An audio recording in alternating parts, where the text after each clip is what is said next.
Hello friends, आपका स्वागत है सिविलियन क्लासेस में। तो प्यारे बच्चों, आज हम बात करेंगे कॉन्ट्रैक्ट्स एंड अकाउंट्स के बारे में। तो प्यारे बच्चों, कॉन्ट्रैक्ट्स एंड अकाउंट में हम लोग पढ़ रहे थे यूनिट नंबर 7, जिसका नाम था वैल्यूएशन, है ना।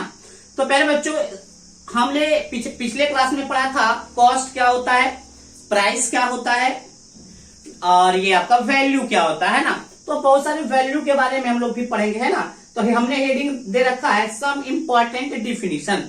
क्या दे रखा है? Some important definition. पहले बच्चों, कुछ इंपॉर्टेंट डिफिनीशन के बारे में हम लोग आज चर्चा करेंगे, जिसमें पहला जो डिफिनीशन है स्क्रैप वैल्यू। क्या है? Scrap value. देखिए प्यारे बच्चों, मान लीजिए प्यारे बच्चों, मान लेते हैं ये हमारा कोई बिल्डिंग है, ये हमारा कोई बिल्डिंग है। अब इस बिल्डिंग का लाइफ मान लीजिए 100 ईयर्स, हमने 100 ईयर्स मान के इसको डिजाइन कर रखा था। हमने इस बिल्डिंग का जब डिजाइन किया था तो ये माना था कि इसका जो लाइफ पीरियड है वो 100 ईयर्स। अब इसका 100 ईयर्स पूछ चुका है, मतलब इसका यूटिलिटी पीरियड खत्म हो चुका है, इसका लाइफ पीरियड खत्म हो चुका है। बात समझ में आया हमने क्या बोला? मान लीजिए प्यारे बच्चों, एक कोई बिल्डिंग है। इस बिल्डिंग को जब हम डिजाइन कर रहे थे तो हम ये मान के चले थे कि इसका लाइफ पीरियड 100 ईयर्स है। दैट मीन्स उसका यूटिलिटी पीरियड कितना है? 100 साल है। अब 100 साल के बाद हम जब इसको बेचना चाहें कि क्या करना चाहे, बेचना चाहे, तो हम क्या करेंगे?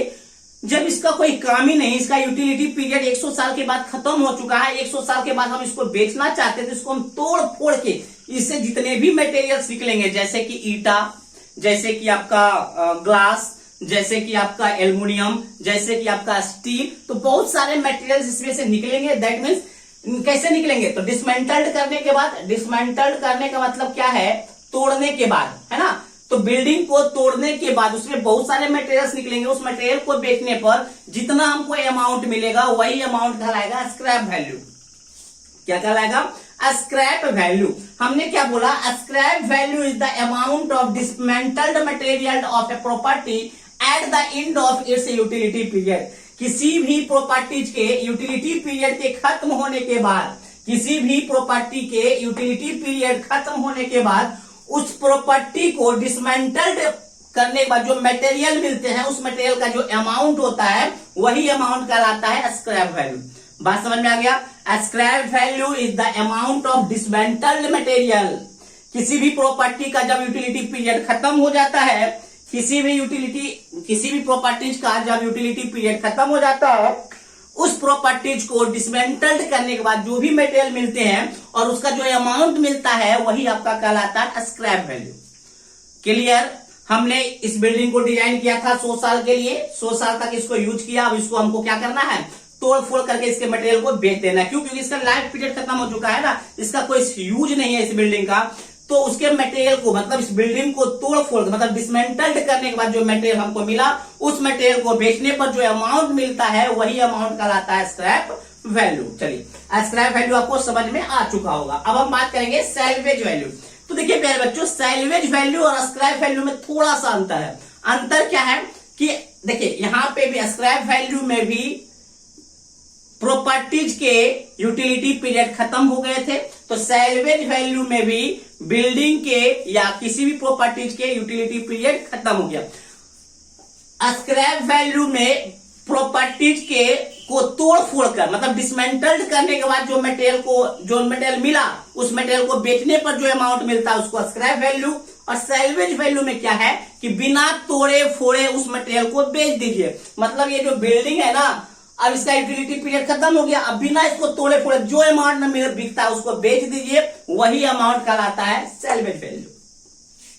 क्लियर हुआ प्यारे बच्चों? क्लियर हुआ? हमने क्या बोला? Salvage value is the estimated amount of a property eight the end of utility period without being dismantled.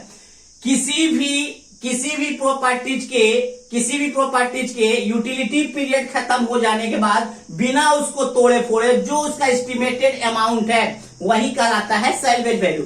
किसी भी प्रॉपर्टीज को बिना तोड़े फोड़े उसके यूटिलिटी पीरियड खत्म होने के बाद उसका जो एस्टिमेटेड अमाउंट होता है वही कहलाता है सैल्वेज वैल्यू। दैट मीन, देखिए प्यारे बच्चों, इसको तरीके से और समझ सकते हैं। देखिए, इन दोनों को एक तरीके से और समझिए। मान लीजिए प्यारे बच्चों, हमने इस मोबाइल को 10,000 में खरीदा, ठीक है ना। हमने इस मोबाइल को 10,000 में खरीदा अब क्या हुआ ना, 5 साल इसको यूज करने के बाद, 5 साल इसको यूज करने के बाद क्या हो गया है, ये मोबाइल का यूटिलिटी पीरियड खत्म हो गया, मतलब ये मोबाइल बेकार हो चुका है। दैट मीन्स इसका जितना भी यूटिलिटी पीरियड था हमने उसका यूज करने के बाद ये मोबाइल बेकार हो गया। अब क्या करेंगे, इस मोबाइल से मेमोरी कार्ड निकाल लेंगे, इसको तोड़ फोड़ कर, इस मोबाइल को तोड़ फोड़ के यहां से बैटरी निकाल लेंगे, चिप निकाल लेंगे, यहां से बहुत सारा चिप क्या कहता है, बहुत सारा आईसी निकाल लेंगे। तो सब क्या हुआ, डिसमेंटल्ड मटेरियल हुआ, मतलब मोबाइल को तोड़ फोड़ के उसमें से कुछ मटेरियल को निकाला गया, उस मटेरियल को बेच दिया गया। अब जो उसका पैसा मिला, किसका, डिसमेंटल्ड मटेरियल का जो पैसा मिला, वही इस मोबाइल का स्क्रैप वैल्यू होता है। बात समझ में आ गया इतना बात। चलिए अब सैल्वेज वैल्यू में हमने क्या बोला कि मान लीजिए प्यारे बच्चों, हमने ये मोबाइल है मेरा, इसका यूटिलिटी पीरियड खत्म हो गया, मतलब 5 साल इसको यूज कर चुके हैं, इसका यूटिलिटी पीरियड खत्म हो गया। अब बिना इसको तोड़े फोड़े जिस अमाउंट में ये बिकता है, जिस अमाउंट में इसको बेचा जा सकता है, यही कहलाता है सैल्वेज वैल्यू। आई होप आपको स्क्रैप वैल्यू और सैल्वेज वैल्यू में समझ में आ गया होगा। तोड़ फोड़ कर जो पैसा मिले उसको स्क्रैप वैल्यू, बिना तोड़े हुए जो पैसा मिले उसको सैल्वेज वैल्यू। चलिए अब हम लोग देखेंगे मार्केट वैल्यू। अब देखिए प्यारे बच्चों, मार्केट वैल्यू क्या होता है, देखिए पढ़िए पहले इसको। Market value of a property is the value at which it can buy or sell in the open market at a particular time. देखिए मान लीजिए प्यारे बच्चों, ये कोई मोबाइल है, ये कोई मोबाइल है, ठीक है ना। अब इस मोबाइल को हमने आज खरीदा और 2 साल के बाद इसको बेचने के लिए गए, तो प्यारे बच्चों ओपन मार्केट मतलब जिस मार्केट, मतलब ये सब सारा ओपन मार्केट ही है ना, तो जिस मार्केट में हम इसको बेचने गए, जितना इसको बेचने में जो मतलब किसी भी पार्टिकुलर टाइम, मतलब 2 साल के बाद इसका जो प्राइस मिलेगा वही कहलाएगा मार्केट वैल्यू। बात समझ में आया। मार्केट वैल्यू हमने क्या बोला कि किसी भी टाइम किसी भी प्रॉपर्टीज का जो दाम होता है वही कहलाता है मार्केट वैल्यू। बात समझ में आया। किसी मान लीजिए मेरा मोबाइल एक प्रॉपर्टी है, इसको 2 साल के बाद हम इसको बेचना चाहते हैं, तो 2 साल के बाद इसका जो प्राइस होगा वही क्या कहलाएगा, मार्केट वैल्यू। तो market value of a property is the value at which it can buy or sell in the open market at a particular time। किसी भी प्रॉपर्टीज का ओपन मार्केट में जितना पैसा में हम इसको बेच सकते हैं, खरीद सकते हैं किसी भी पार्टिकुलर टाइम में, वही उस पार्टिकुलर टाइम का उस प्रॉपर्टीज का क्या कहलाएगा, मार्केट वैल्यू कहलाता है। बात समझ में आ गया। Next, the market value will be differ time to time according to demand. प्यारे बच्चों मार्केट वैल्यू तो अलग अलग हो ही सकता है, क्यों ना।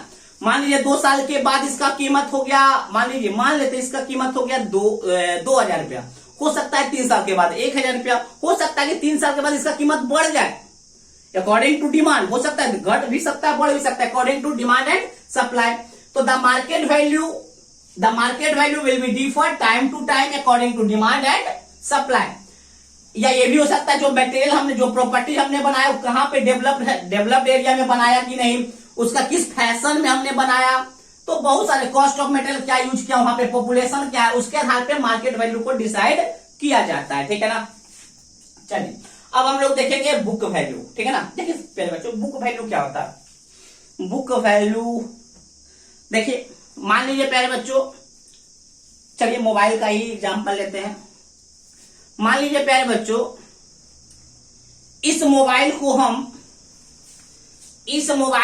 मान लीजिए प्यारे बच्चों 10,000 में खरीदे,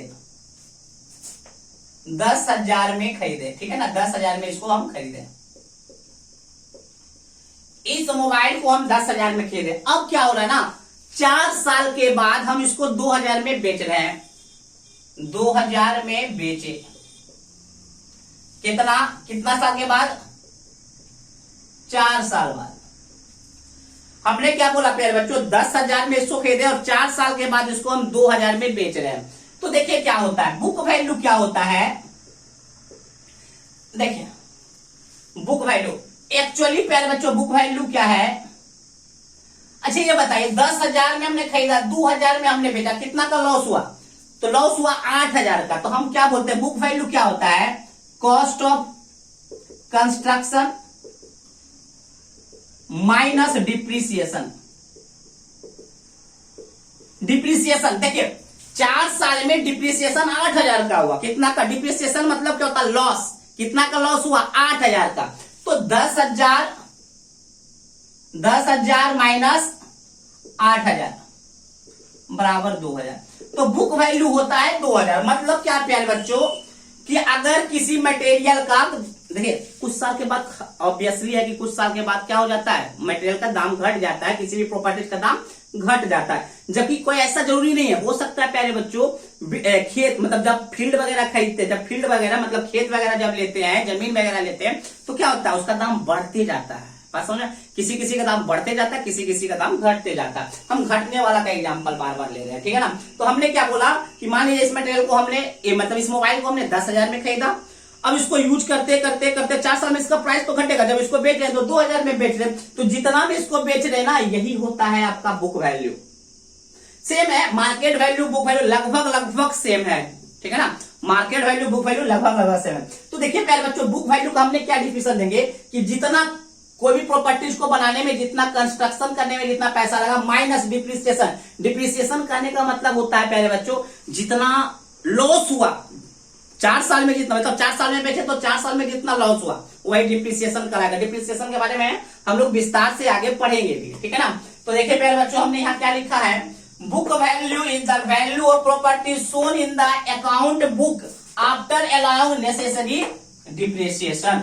तो प्यारे बच्चों, किसी भी प्रॉपर्टीज का आफ्टर डिप्रिसिएशन जो पैसा मिलता है वही कहलाता है book value. Book value of a property at a particular year is equal to, देखिए बुक वैल्यू किसी भी पार्टिकुलर ईयर में क्या होता है, original cost of property minus amount of depreciation up to previous year. मतलब 4 साल तक में, 4 साल में जितना डिप्रिसिएशन हुआ, जितना डिप्रिसिएशन हो उसको घटा दीजिए ओरिजिनल कॉस्ट में। तो हमने क्या बोला, book value is equal to original cost of property minus amount of depreciation up to previous year, ठीक है ना। तो देखिए प्यारे बच्चों, मान लीजिए प्यारे बच्चों यूटिलिटी पीरियड खत्म हो गया। यूटिलिटी पीरियड खत्म हो गया प्यारे बच्चों, मान ये मोबाइल हमने लिया 10,000 में, ठीक है ना। अब इसका यूटिलिटी पीरियड खत्म हो गया, ठीक है ना। तो यूटिलिटी पीरियड खत्म हो जाने के बाद बुक वैल्यू जो होता है ना, वो स्क्रैप वैल्यू के बराबर हो जाएगा। किसके बराबर हो जाएगा, स्क्रैप वैल्यू के बराबर। तो हमने नोट में यही लिखा है, at the end of life period, at the end of utility period of property book value will be equal to scrap value. याद रखिएगा, किसी भी प्रॉपर्टीज का यूटिलिटी पीरियड खत्म हो जाने के बाद स्क्रैप वैल्यू और बुक वैल्यू एक समान हो जाता है, बराबर होता है, ठीक है ना। तो चलिए प्यारे बच्चों, आई होप आपको समझ में आ गया होगा। नोट डाउन कीजिए, कुछ और हम डिफिनेशन की ओर चलेंगे।